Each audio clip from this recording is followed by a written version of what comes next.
wá Ọlọ́run nígbà tó lè rí.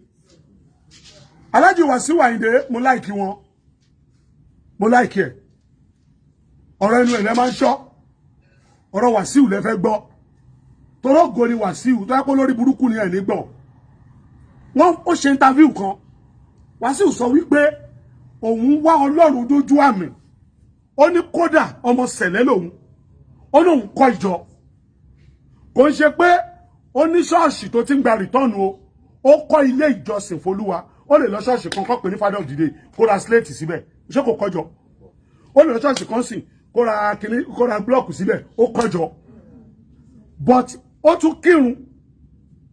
Ó mọ Al-Quran. Ilé ẹ̀ tó gbélé lọ́kọ́ta ó gbé fáwọn mùsùlùmí náà kó máa fi kírun. Àbí bẹ́ẹ̀ kọ́? Ó ṣàn wá ojú rere Ọlọ́run ni.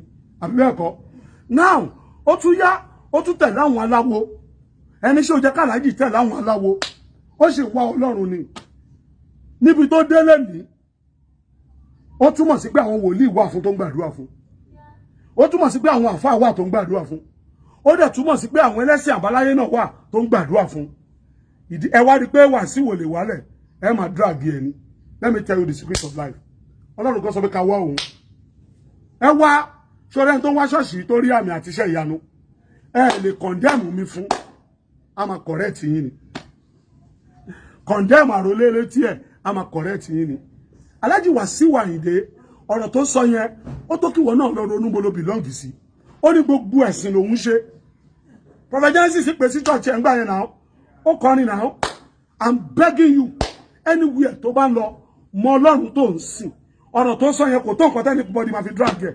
Ọlọ́run ó túmọ̀ sí wípé tí ebi bá ń pa Kristẹni tó bá jẹ́ Mùsùlùmí ó lè fún lóúnjẹ Bíbélì ẹ̀ ò pé. Àbí tí ebi bá ń pa Mùsùlùmí tí wọ́n wá rí pé bí ń pa torí pé wọ́n ti gbé Bíbélì dání ó lè fún lóúnjẹ. Wàláì àbọ̀jẹ́ Mùsùlùmí ò fún Kristẹni lóúnjẹ kò pé.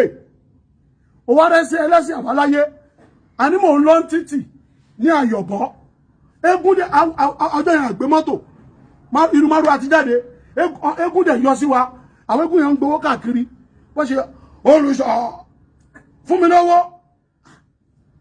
mọ́ kàn pé kí n fẹ́ eégún lọ́wọ́ eégún yẹn dẹ̀ ń tẹ̀lé mi eégún yẹn wá mo yá yọ 500 naira mo fún eégún wàá jọ ní àdúrà gbà mo náà mi ó ẹjọ́ Olúwa sọ pé kí n má fẹ́ eégún lọ́wọ́ mi ò gbóhùn Olúwa pé kí n má fẹ́ eégún lọ́wọ́ ẹnìkan dẹ̀ ń wò mí ó dẹ̀ snap mi pé mo fẹ́ eégún lọ́wọ́ ó dẹ̀ drag mi mo ń kọjá lọ eégún lé mi eégún gbà mo ti rúbọ eégún nìyẹn eégún ṣe kí ni o ó padà lẹ́yìn mi tí bá fẹ́ eégún lọ́wọ́ eégún sọ pé kí n má lọ ó ṣàdúrà fún mi náà àdúrà mi á gbà ṣé pè ló ṣẹ́ fún mi ni ẹ̀yin ò kí má rí òtítọ́ sórí ẹ̀yin tẹ́ ẹ jẹ́ protocol Ọlọ́run ẹ̀yin nu Ọlọ́run ẹ̀yin tẹ́ ẹ jẹ́ security Ọlọ́run task force Ọlọ́run tó kó sáyé ẹ̀yin ni Ọlọ́run nu sórí níjọ́ tí kú bá pojú ẹ̀ dé tó bá gbé book of record fún ẹ we have two books in the heaven the book of life and the book of record wàá mọ̀ pọ́lọ́mù rẹ níṣẹ́ tó ń jẹ́ òun jẹ́ ṣe ara ẹni ọ̀rọ̀ táwọn àjì sọ yìí ó tó fún gbogbo olówó ayé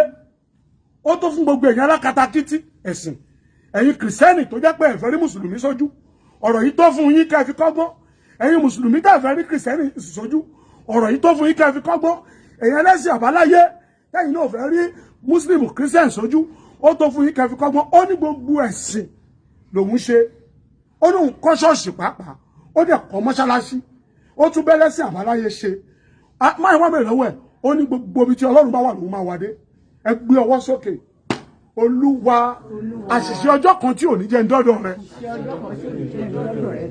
wọ́n pe máa kan ní ẹni máa ń ṣó nígbà ayé Jésù kí ni mo pè é ó dẹ̀ ń lórúkọ Jésù fi ṣe 419 ó náà ní Jésù náà àwọn ọmọ ẹ̀yìn Jésù wà lọ bá Jésù wípé aláyé orúkọ yín ni dìmálà yín lò Jésù ní ẹ fílẹ̀ ṣùgbọ́n polówó wa ni you don't need to drag anybody bó bá wù ẹni ló ṣe lè polówó Jésù amen ṣẹ̀kẹ̀rẹ̀ tá ń lù ní ṣọ́ọ̀ṣì lẹ́ni kẹtùgbọ́ kò ń ṣe ẹ̀sìn wa lónìí ẹlẹ́sìn àbáláyé lónìí ṣẹ̀kẹ̀rẹ̀ àwa la introduce ẹ̀ wá la fi ń gbé Ọlọ́run wa lárugẹ torí pé ó ń dún is part of instrument. Torí ṣẹ̀kẹ̀rẹ̀ gangan owó ẹyọ ni wọ́n fi ń mú ṣẹ̀kẹ̀rẹ̀ lọ sí Òkè Ògùn, lọ sí Ìbàràpá, lọ sí Àgọ́ Àrẹ, lọ sí Ìpàpó, lọ sí Ṣẹ̀pẹ̀tẹ̀rí. Tó bá máa ṣe ṣẹ̀kẹ̀rẹ̀ wọn owó ẹyọ ni wọ́n fi ń ṣe. Òòṣà àbáláyé ló máa ń lu ṣẹ̀kẹ̀rẹ̀ fún.